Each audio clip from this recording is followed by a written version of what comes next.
I've been doing a lot of drugstore videos lately, so I thought I would throw something your way that was a little more high-end, but yet still a brand that if your timing is good, you can really save some money on. This brand is the Balm, and their cosmetics are available at thebalm.com, and also they are occasionally on the website Haute Look. So if you go to that website, it's like different brands each day that might be on there, and they can be dramatically discounted in terms of their products. So I've tried a lot through that website of this brand, and that's what got me into it, and now I'm really kind of hooked on certain things. So I thought I would take you through the things that I really like and also mention some things that were either kind of average or didn't work wonderfully for me, just so you're aware of that. And I'm pretty sure this brand was once available at Sephora stores, but it's not there anymore. I'm going to start off and tell you about a palette that's kind of new to me. It is called the Shady Lady, and I love that it's leopard print, but this is a palette of like colors that can really look good. Smoky, has a big mirror there. Nice dark colors, a good variety of them, from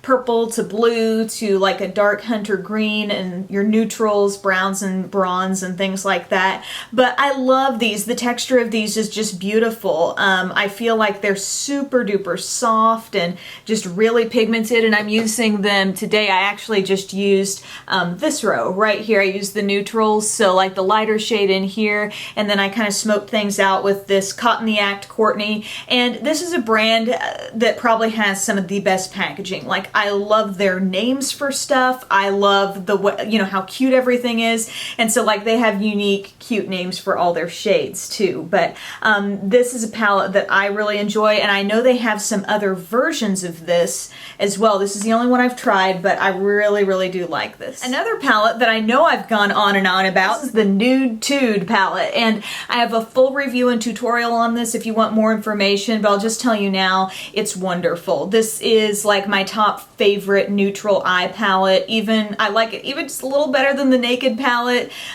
just because I love the selection of colors that you get here. They're that same fantastic texture that I just described with the other palette, but if you're a neutral fan, you know, this is everything you might need. You've got matte, really great super dark matte shades, gorgeous shimmery, and one actually sparkly shade, and all the highlights you could need. I mean, I just think it's perfect, and it has a little mirror here.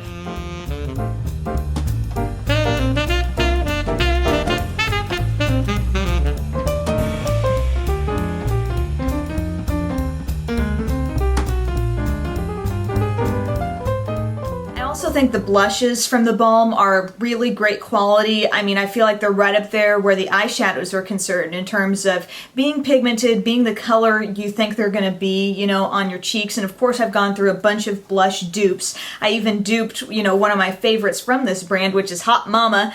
I talk about this cute kind of retro packaging. Isn't that adorable? But this is a gorgeous shade, kind of peachy, coral. You'll have to check out my blush dupes video to see, you know, what I came up with there. I have Frat Boy, which is a classic pink. And then just recently I got Down Boy.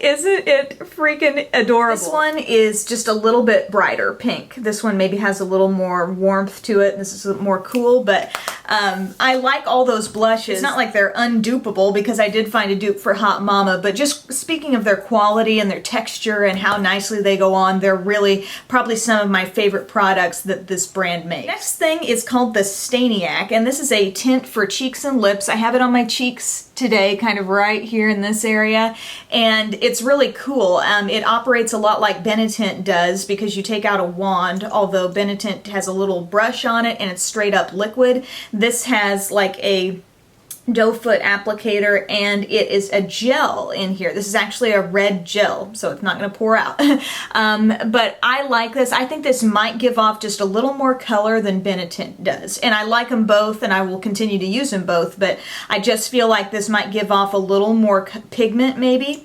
but it blends into the cheeks super easily, and like I said, you use it in the very same way. You can use it on your lips as well. On my lips today, I'm using a lipstick that I think is great. It's called Mi Amor, and I need to find the little box that this came in because it was so cute. But like they've got these different like almost Bond girl type of characters on the boxes. But this is a classic red. It's matte. Staying power with matte lipsticks, generally speaking for me, you know, if it's not feeling super greasy on your lips but it hydrates enough, it's going to be a good lipstick for staying power because it's not going to start to look flaky, but it's also going to really kind of penetrate the lips and leave you with a little bit of that stained look. So I think this is a great red. At the same time, they have a great nude called My Bills Be Paid. It's a good nude that's not too terribly light. It's not going to give you ghost lips, but it's going to give you a nice neutral lip. So I really like this. This lends itself to my medium skin tone really nicely for a good go-to nude lipstick. So those are some of the things that I'm just loving so much. A few things that maybe I don't feel as strongly about. There are a couple of the Luminizer products. One is Mary Luminizer. Get a load of this. It's a freaking mugshot. I love how cute the packaging is. Only the Balm could make like the mugshot look super cute like that. And then there is Betty Luminizer, and she's like on a wanted poster. But Mary, first off, is a highlight, like a pearly light colored highlight. And I do like this. I mean, it's very shimmery. Now, I love Loraque's Spotlight Powder in Perfectly Lit. I feel like it is just the perfect shade for not being too shimmery and shiny and that kind of thing. And this is actually quite shimmery, which can be good in some very targeted places, but it also can, you know, too much shimmer on your face can also attract attention to your pores and your imperfections and things like that. So while this can be good, and I like highlighting like my inner corner here with it. Still good. I still like it, but I don't reach for it that often. The Betty Luminizer is going to be your bronzer type thing, which is like the same level of shimmer and everything in the last one, but this one, it's going to have much more of a golden bronzy tone. I don't use this really on my face because I don't really go for a bronze shimmer.